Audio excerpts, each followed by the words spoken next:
Nah, ini pemandangan yang baru kita saksikan Yuda ya, antrian mudik ini setelah 2 tahun warga dilarang mudik imbas dari pandemi COVID-19. Nah, tahun ini pemirsa akhirnya mendapatkan lampu hijau nih untuk mudik dari pemerintah pusat. Yang mudik dengan kendaraan pribadi tentu penting untuk mengetahui sejumlah cara agar bisa menghemat penggunaan bahan bakar dan menekan ongkos perjalanan mudik.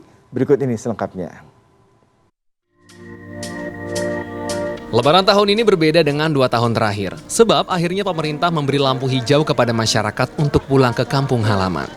Ada yang mudik menggunakan transportasi umum seperti kereta api, pesawat terbang, atau mobil pribadi.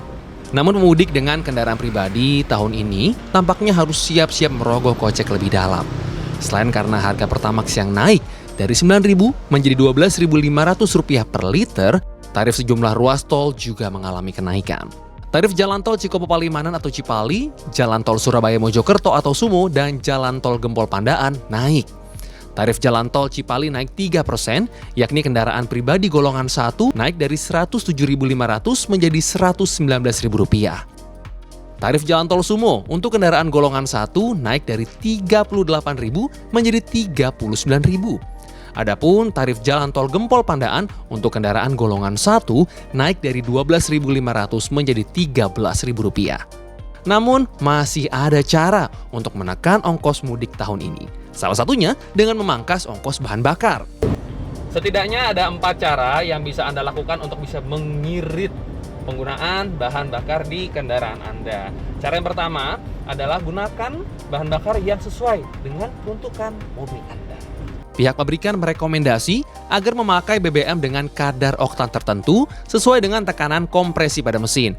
Dengan demikian, bila suhu di ruang mesin sudah naik dan oktan bahan bakar terlalu rendah, akan terjadi detonasi atau pembakaran lebih awal sehingga penggunaan bahan bakar menjadi lebih banyak.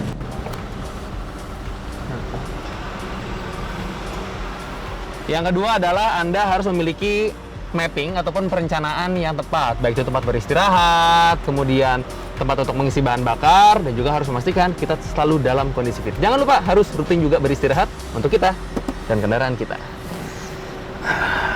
Selain itu, penting bagi pengendara bermotor beristirahat setelah berkendara selama 4 jam berturut-turut, sesuai dengan peraturan yang telah berlaku. Hal ini juga mencegah mesin mobil overheat atau terlalu panas, terutama kendaraan yang tergolong lawas akibat menurunnya kemampuan sejumlah komponen mesin. Cara ketiga yang bisa Anda lakukan untuk mengirit penggunaan bahan bakar kendaraan Anda adalah mengendarai mobil misalkan dengan cara eco driving. Apa itu eco driving? Sederhananya, eco driving adalah cara mengemudi yang bertujuan mengurangi resiko kecelakaan di jalan raya dan mengoptimalkan konsumsi bahan bakar secara efisien. Untuk kendaraan berbahan bakar bensin, upayakan rentan RPM berada pada angka 1.800 sampai 2.700 dan untuk yang bermesin diesel lebih rendah, yakni 1.200 sampai 1.800. Seluruh tip tadi dapat mengoptimalkan penggunaan bahan bakar pada kendaraan Anda. Namun, jangan lupa kendaraan diservis sebelum digunakan untuk jarak jauh. Sebab, jika kendaraan tidak dalam kondisi prima, bisa sia-sia semua tip tersebut. Ya, seperti contoh misalnya filter udaranya kotor, harusnya diganti, tidak diganti dia pakai. Kebutuhan bahan bakarnya jauh lebih banyak. Nah, kalau filter olinya kotor, ya kan, tidak dapat melumasi engine-nya dengan baik, terjadi kerusakan pada engine.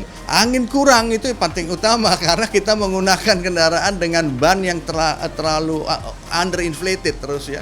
Itu kebutuhan BBM-nya juga meningkat. Ya. Kita juga harus mengecek ban ya, angin ban itu sesuai dengan apa yang ada di dalam spesifikasi ban dan kendaraan tersebut. Tip tersebut tidak hanya berlaku untuk kendaraan berbahan bakar bensin, tetapi juga yang bermesin diesel. Selamat mudik dan tetap patuhi protokol kesehatan. Rian Fernando, Dwi Agung Yuldiarto, Tangerang, Banten.